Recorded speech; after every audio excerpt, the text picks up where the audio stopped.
నమస్కారం ETV news కి స్వాగతం. ఈనాటి ముఖ్యాంశాలు.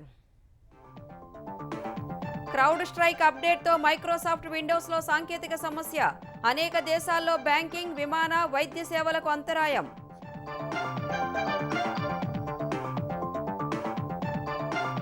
తెలంగాణలో గ్రూప్ 2 పరీక్షలు డిసెంబర్కు వాయిదా. అభ్యర్థుల విజ్ఞప్తిపై నిర్ణయం. త్వరలోనే షెడ్యూల్ ప్రకటిస్తామన్న టీజీపీఎస్సీ. హైదరాబాదు శివారు ప్రాంతాల్లో ప్రభుత్వ భూములు, ఆస్తుల పరిరక్షణకు చర్యలు. హైడ్రాను ఏర్పాటు చేస్తూ ప్రభుత్వ ఉత్తర్వులు.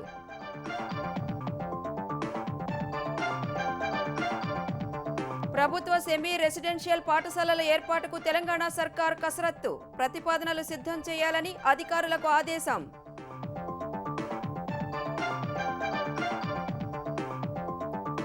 వికసిత్ ఏపీ 2047 పేరుతో విజన్ డాక్యుమెంట్. నీతి ఆయోగ్ సీఈఓతో భేటీలో చంద్రబాబు వెల్లడి. ఏఐ హబ్స్ గా అమరావతి, విశాఖ అభివృద్ధి. వైసీపీ ప్రభుత్వ మద్యం అక్రమాలపై కూపీ లాగుతున్న ఏపీసీఐడి. బినామీల పేరుతో వాసుదేవరెడ్డి డిస్టిలరీల వ్యాపారం చేసినట్టు గుర్తింపు. ఏపీలో శాంతి భద్రతల పరిస్థితి బాగాలేదన్న జగన్. ఈ నెల 24న ఢిల్లీలో ధర్నా. వ్యక్తిగత కక్షతోనే వినుకొండ హత్య జరిగిందన్న గొట్టిపాటి. వాయుగుండం ప్రభావంతో తెలుగు రాష్ట్రాల్లో వర్షాలు. గోదావరి జిల్లాలను వీడని వరద. నీట మునిగిన ఇళ్లు, పంట పొలాలు.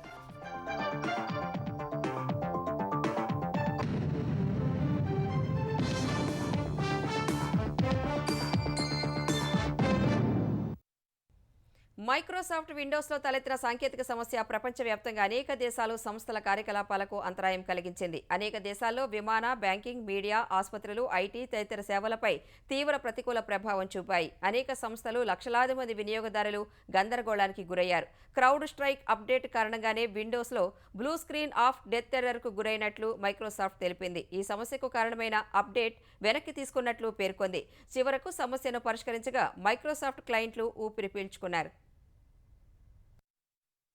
అన్ని పనులు ఆన్లైన్లో సాంకేతికత సాయంతో నడుస్తున్న ప్రస్తుత పరిస్థితుల్లో ప్రపంచవ్యాప్తంగా అతిపెద్ద సాంకేతిక సమస్యతో ప్రపంచం ఇవాళంతా సతమతమైంది. మైక్రోసాఫ్ట్ విండోస్ లో సాంకేతిక సమస్య తలెత్తి అనేక దేశాల్లోని పౌర సేవలకు తీవ్ర అంతరాయం ఏర్పడింది. ప్రపంచవ్యాప్తంగా అనేక సంస్థలు వినియోగదారుల ల్యాప్టాప్లు, పీసీ స్క్రీన్లపై blue screen of death error దర్శనమిచ్చింది. ఈ డెత్ ఎర్రర్ కారణంగా ప్రతి ల్యాప్టాప్ లేదా పీసీ దానంతటా అదే షట్ డౌన్ కావడం, రీస్టార్ట్ కావడం జరిగింది. ముఖ్యంగా Windows 10, 11 operating system, Microsoft 365 app సర్వీసుల్లో ఈ సమస్య కనిపించింది. ఫలితంగా Bharat, America, Germany, New Zealand, Australia ఇలా అనేక దేశాల్లోని వివిధ ప్రభుత్వ, ప్రైవేట్ రంగాల సంస్థల సేవలపై తీవ్ర ప్రభావం పడింది. బ్యాంకులు, ఆరోగ్య, అత్యవసర, బ్రాడ్కాస్టింగ్, ఐటీ, రైల్వే, విమానాశ్రయ తదితర సేవలకు అంతరాయం ఏర్పడింది. అమెరికాకు చెందిన ఏబీసీ వంటి బ్రాడ్కాస్టర్ల కార్యకలాపాలు నిలిచిపోయాయి. వాషింగ్టన్ సహా అనేక ప్రాంతాల్లో మెట్రో రైళ్ల రాకపోకలు రద్దయ్యాయి. అనేక దేశాల్లో విమాన సర్వీసులు ఆలస్యమయ్యాయి. చాలా సర్వీసుల్ని రద్దు చేయాల్సి వచ్చింది. అమెరికాలో ఫ్రంటియర్ ఎయిర్లైన్స్ విమానాలు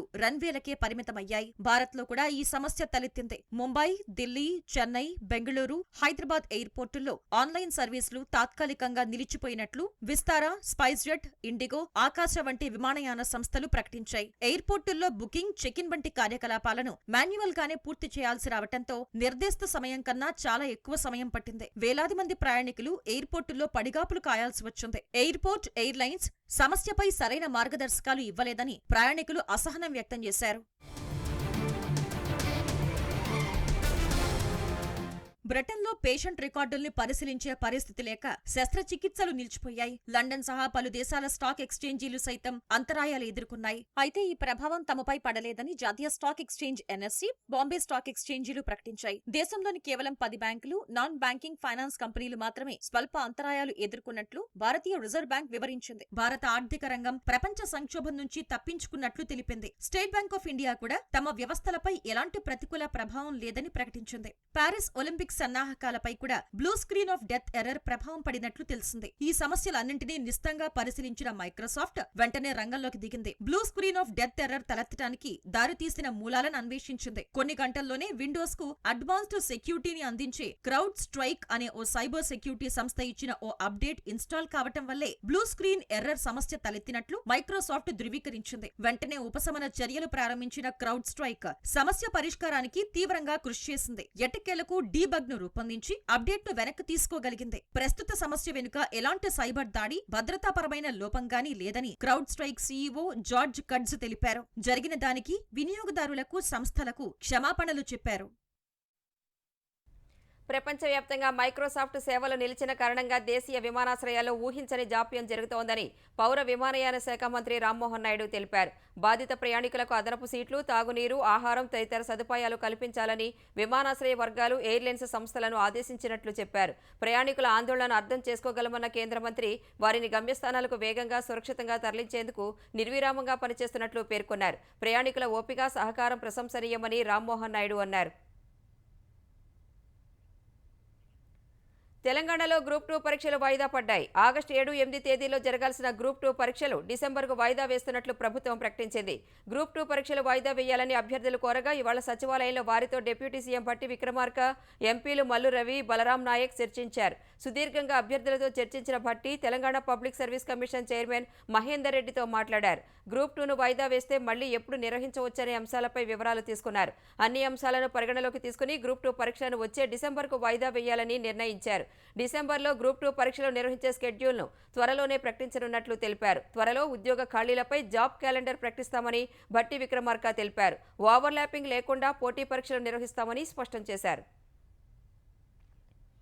హైదరాబాద్ సహా శివారు ప్రాంతాల్లో ప్రభుత్వ ఆస్తులు, విలువైన స్థలాలు కబ్జాకు గురికాకుండా పరిరక్షించేందుకు తెలంగాణ ప్రభుత్వం హైడ్రా పేరుతో ప్రత్యేక విభాగాన్ని ఏర్పాటు చేసింది. Hyderabad disaster response and asset protection agency ఏర్పాటు చేస్తూ ప్రభుత్వ ప్రధాన కార్యదర్శి శాంతికుమారి ఉత్తర్వులిచ్చారు. హైడ్రా ఏర్పాటు, పరిధి, విధి విధానాలు, బాధ్యులను ఉత్తర్వులో పేర్కొన్నారు. జీహెచ్ఎంసీ పరిధి సహా ఔటర్ రింగ్ రోడ్ వరకు హైడ్రా పరిధి విస్తరించి ఉంటుందని తెలిపారు. ముఖ్యమంత్రి చైర్మన్గా హైదరాబాద్, రంగారెడ్డి, సంగారెడ్డి, మేడ్చల్ జిల్లాల ఇన్ఛార్జ్ మంత్రులు, జీహెచ్ఎంసీ మేయర్, రెవెన్యూ, పురపాలక శాఖ ముఖ్య కార్యదర్శులు సభ్యులుగా ఉంటారు. హైడ్రా కమిషనర్ కన్వీనర్గా పనిచేస్తుందని తెలిపారు. హైడ్రాకు ప్రత్యేక బడ్జెట్, ఇతర సౌకర్యాలు కల్పించనున్నట్లు ఉత్తర్వుల్లో పేర్కొన్నారు. పార్కులు, లేఅవుట్లు, స్థానిక సంస్థలు, ప్రభుత్వ ఆస్తులను రక్షించడం, బహిరంగ ప్రదేశాలు, ఆట స్థలాలు, చెరువులు, నాలాలు, రహదారుల ఆక్రమణలను అడ్డుకోవడం హైడ్రా బాధ్యతలో ఉన్నాయి. కాజ్వేలు, ఫుట్పాత్ మొదలైనవి ఆక్రమిస్తే జీహెచ్ఎంసీ సన్మానంతో తొలగించడం, హెచ్ఎండిఏ, నీటిపారుదల, రెవెన్యూ శాఖల ఆస్తులు పరిరక్షించడం హైడ్రా బాధ్యతల్లో ఉన్నాయి. భారత వాతావరణ శాఖ, నేషనల్ రిమోట్ సెన్సింగ్ ఏజెన్సీ లాంటి సంస్థల సమన్వయంతో ప్రకృతి విపత్తులపై ముందస్తు హెచ్చరికలు చేయడం సహా డిఆర్ఎఫ్ ద్వారా సహాయ చర్యలు హైడ్రా చేపట్టనుంది. వికసిత్ ఆంధ్రప్రదేశ్ 2047 కోసం విజన్ డాక్యుమెంట్ రూపకల్పన చేస్తామని ముఖ్యమంత్రి చంద్రబాబు తెలిపారు. సచివాలయంలో సీఎం చంద్రబాబుతో నీతి ఆయోగ్ సీఈఓ సుబ్రహ్మణ్యం, సంస్థ ప్రతినిధులు సమావేశమయ్యారు. వికసిత్ భారత్ 2047కు ప్రణాళిక సిద్ధం చేస్తున్నట్లుగానే వికసిత్ ఆంధ్రప్రదేశ్ 2047కు విజన్ డాక్యుమెంట్ తయారు చేయడంపై వారితో చర్చించారు. రానున్న రోజుల్లో ఏపీ అభివృద్ధికి చేపట్టాల్సిన కార్యక్రమాలు, ప్రాజెక్టులపై సమాలోచనలు చేశారు. వినూత్న ఆలోచనతో టెక్నాలజీని ఉపయోగించుకుని పేదరికం లేని సమాజం సాధించాలని సీఎం అన్నారు. రానున్న రోజుల్లో ఆర్టిఫిషియల్ ఇంటెలిజెన్స్ తో అన్ని రంగాల్లో విప్లవాత్మక మార్పులు వస్తాయని, అమరావతి, విశాఖ ఏఐ హబ్స్గా రూపొందించేలా ప్రణాళికలు సిద్ధం చేయాలన్నారు. ఏపీలో ఏఐ యూనివర్సిటీ ఏర్పాటు చేయాలనే ఆలోచనలో ఉన్నామని వెల్లడించారు. 15% వృద్ధి రేటు లక్ష్యంగా ప్రభుత్వం పనిచేయాలని, తద్వారా ప్రజల తలసరి ఆదాయం రెట్టింపు అవుతుందన్నారు. రానున్న రోజుల్లో వికసిత్ ఆంధ్రప్రదేశ్ విజన్ డాక్యుమెంటుపై మరిన్ని సమావేశాలు, చర్చలు జరిపి దాన్ని విడుదల చేస్తామని సీఎం తెలిపారు. ఆంధ్రప్రదేశ్లో శాంతి భద్రతల పరిస్థితి బాగాలేదని వైసీపీ అధినేత, మాజీ సీఎం జగన్ ఆరోపించారు. వినుకొండలో ఇటీవల హత్యకు గురైన రషీద్ కుటుంబ సభ్యులను ఆయన పరామర్శించారు. రాష్ట్రంలో నెలకొన్న పరిస్థితులపై వచ్చే బుధవారం వైసీపీ ఎంపీలు, ఎమ్మెల్యేలతో ఢిల్లీలో ధర్నా నిర్వహిస్తామన్నారు. రాష్ట్రపతి, ప్రధాని, హోంమంత్రి అపాయింట్మెంట్ అడిగామని తెలిపారు. అసెంబ్లీ సమావేశాల్లో గవర్నర్ ప్రసంగాన్ని అడ్డుకుంటామన్నారు.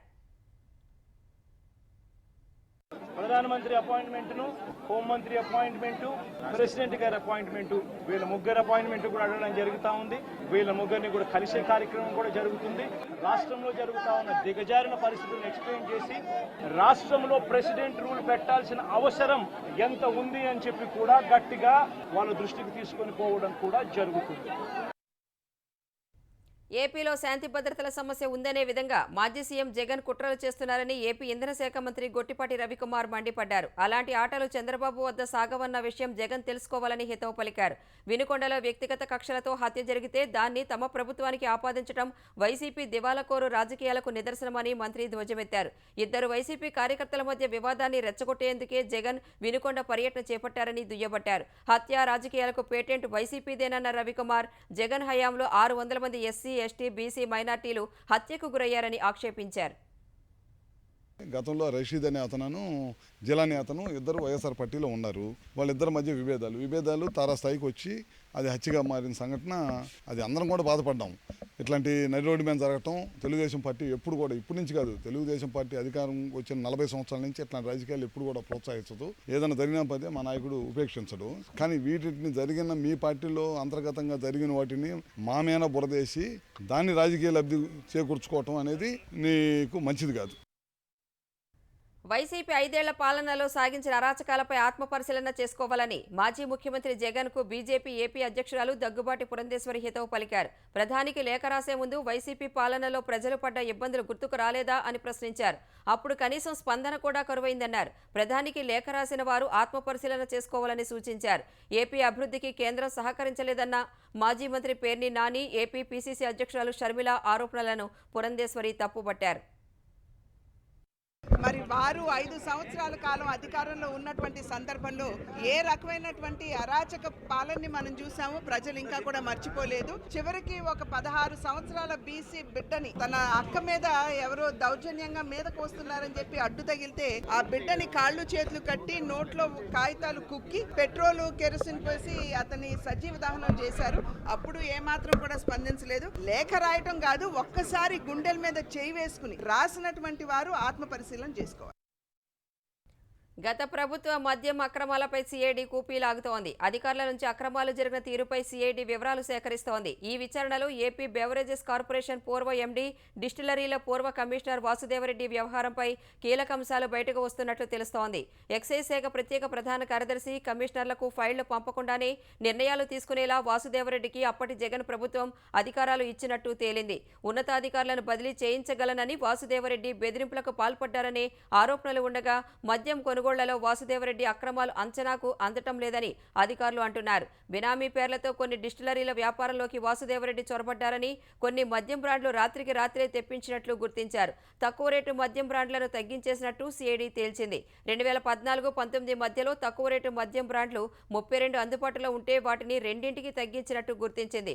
కొన్ని ప్రీమియం బ్రాండ్ల పేర్ల తరహాలో పేర్లు పెట్టి జే బ్రాండ్ల మద్యం ఉత్పత్తి, విక్రయాలు చేసినట్టు సిఐడి అధికారులు తేల్చారు.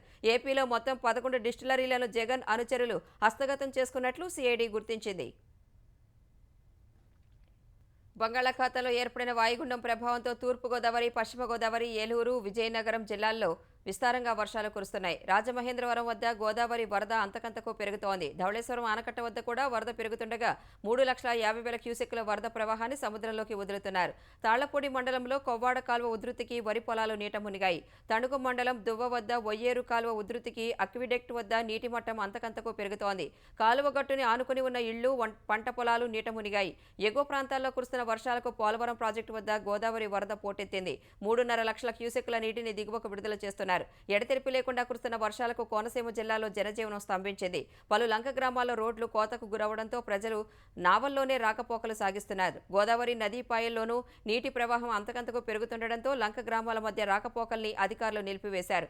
విజయనగరం, పార్వతీపురం, మన్యం జిల్లాల్లోనూ 2 రోజులుగా విస్తారంగా వర్షాలు కురుస్తున్నాయి. భోగాపురంలో ఉదయం కురిసిన వర్షానికి కవులవాడ వద్ద విమానాశ్రయ ప్రహరీ గోడ కూలిపోయింది.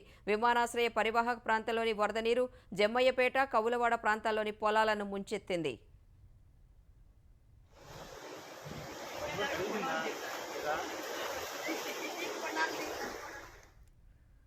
భద్రాద్రి కొత్తగూడెం జిల్లా అశ్వరావుపేటలోని పెద్దవాగు ప్రాజెక్టుకు గండిపడటం ఏలూరు జిల్లాలోని వేలేరుపాడు మండల వాసుల పాలిట శాపంగా మారింది. ఒక్కసారిగా వచ్చిపడిన వరద ఓళ్లను ముంచెత్తి తీవ్ర నష్టం మిగిల్చింది. వరద ప్రవాహంలో ఇళ్లలోని సామాన్లు పూర్తిగా కొట్టుకుపోయాయి.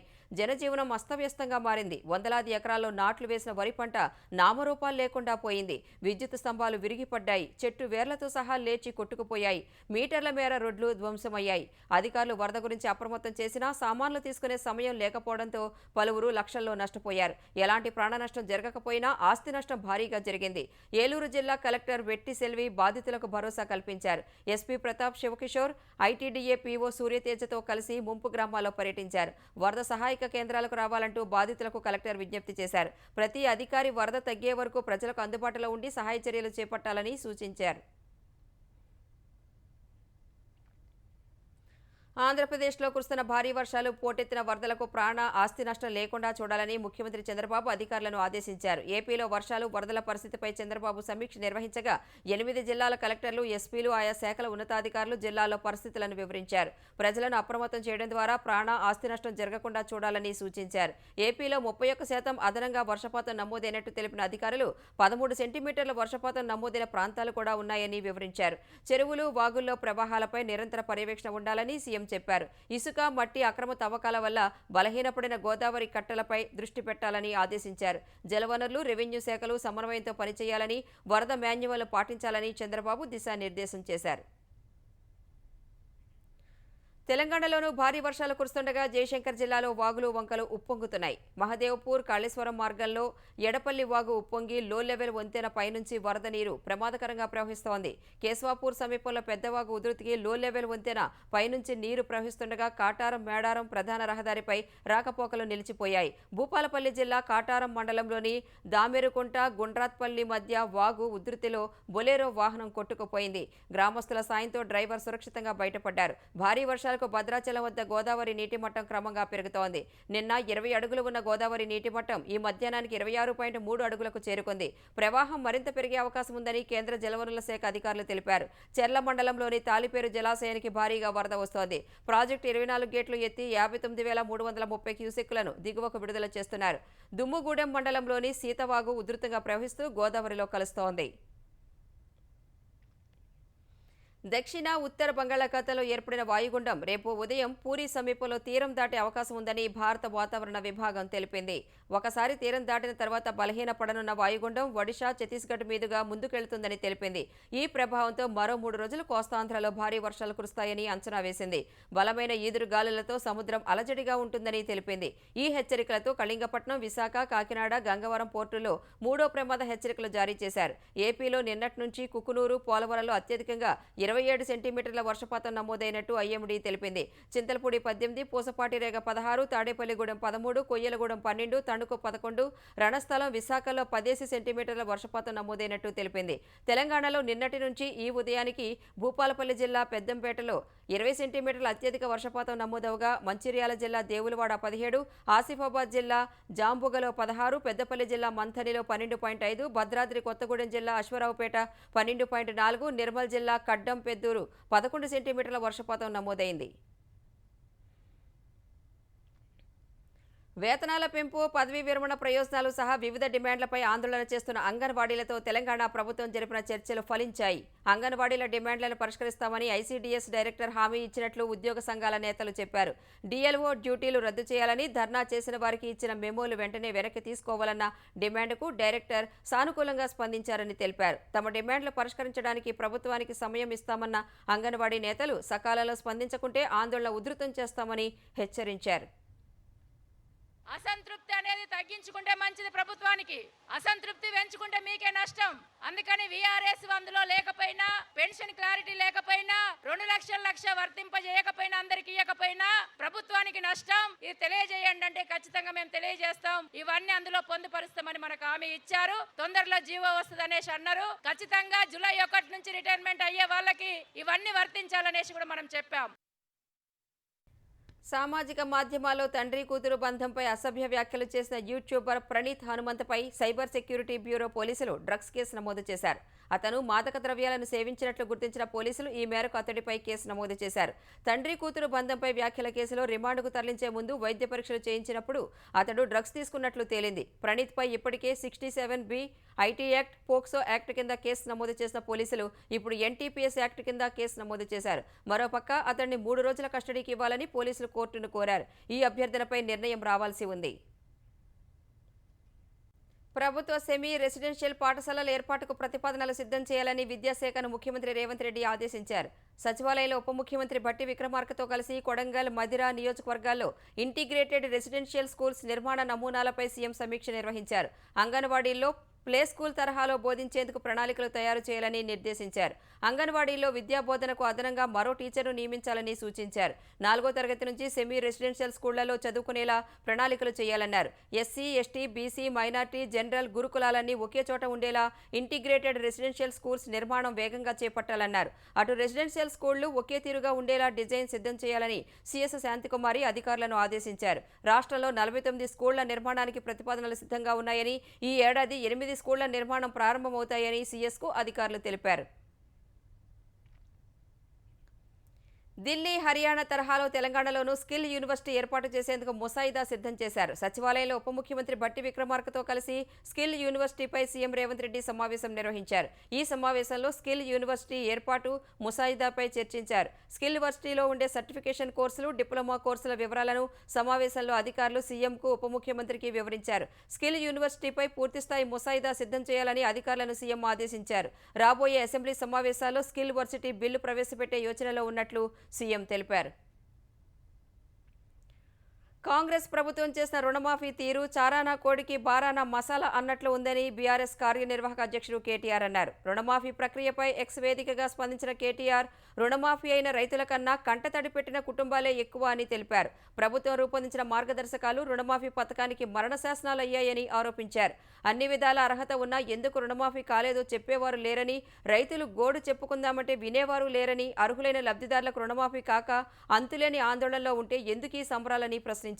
రుణమాఫీ విషయంలో సీఎం రేవంత్ రెడ్డి, మంత్రులు రైతులను మాయ చేస్తున్నారని బారాస ఎమ్మెల్యేలు పల్లా రాజేశ్వర్ రెడ్డి, వివేకానంద గౌడ్ మండిపడ్డారు. కాంగ్రెస్ వాళ్ల అబద్ధాలు చూసి గోబెల్స్ బతికి ఉంటే ఆత్మహత్య చేసుకునేవారని ఎద్దేవా చేశారు. నెల్లూరు బారా షాహిద్ దర్గా అభివృద్ధికి 5 కోట్ల రూపాయలను సీఎం చంద్రబాబు మంజూరు చేశారు. నెల్లూరు రొట్టెల పండుగకు వచ్చిన భక్తులతో జూమ్లో మాట్లాడిన సీఎం ఆంధ్రప్రదేశ్కు మంచి జరిగేలా ప్రార్థించాలని కోరారు. లక్షలాది మంది ఎంతో నమ్మకంగా జరుపుకునే రొట్టెల పండుగను 2014లో రాష్ట్ర పండుగగా ప్రకటించామని చంద్రబాబు గుర్తు చేశారు.